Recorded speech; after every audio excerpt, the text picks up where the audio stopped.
जो बात ये रही कि 7-2 बड़ी मुश्किल से बीजेपी जीत रही थी। 7 सीटें समाजवादी पार्टी जीती है, लेकिन प्रशासन ने सर्टिफिकेट किसी और को दिया है। और जो संभल में हुआ है, संभल में हुआ नहीं है, कराया गया है।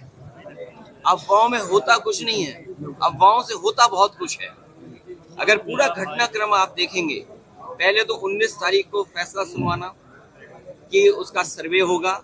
जब पहला सर्वे हुआ, किसी भी मुस्लिम पक्ष के लोगों को या संभल के लोगों को किसी को आपत्ति नहीं थी, पूरा सर्वे हुआ। लेकिन पता नहीं क्यों फिर दोबारा सर्वे करने का फैसला लिया गया और दोबारा सर्वे हुआ। अगर दोबारा सर्वे की बात हुई तो कम से कम वहां पे जो जिम्मेदार लोगों थे उनसे बातचीत करनी चाहिए थी प्रशासन को, लेकिन बातचीत नहीं की।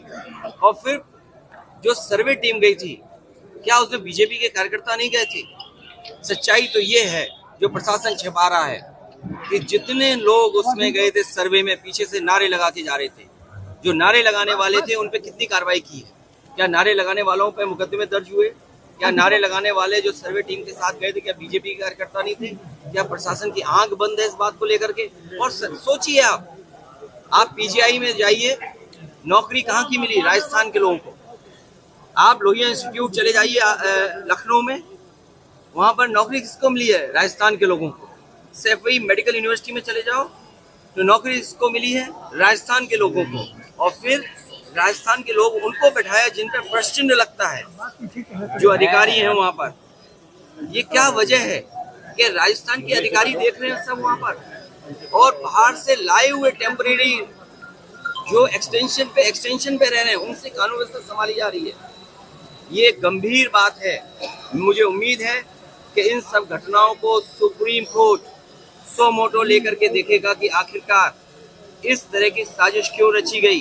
क्योंकि भारतीय जनता पार्टी को अपनी जो बेईमानी की थी उन्होंने, उस बेईमानी को छिपाना था। कोई दिल्ली का रास्ता इसी तरीके से दिल्ली तक पहुंचा था, कोई इसी तरीके से जहां पर अमन चैन को खत्म कर करके, भाईचारा खत्म कर करके दिल्ली तक पहुंचा था। आज लखनऊ वाले भी उसी रास्ते से दिल्ली पहुंचना चाहते हैं। ये दिल्ली और लखनऊ की लड़ाई है जिसमें जनता पिस रही है।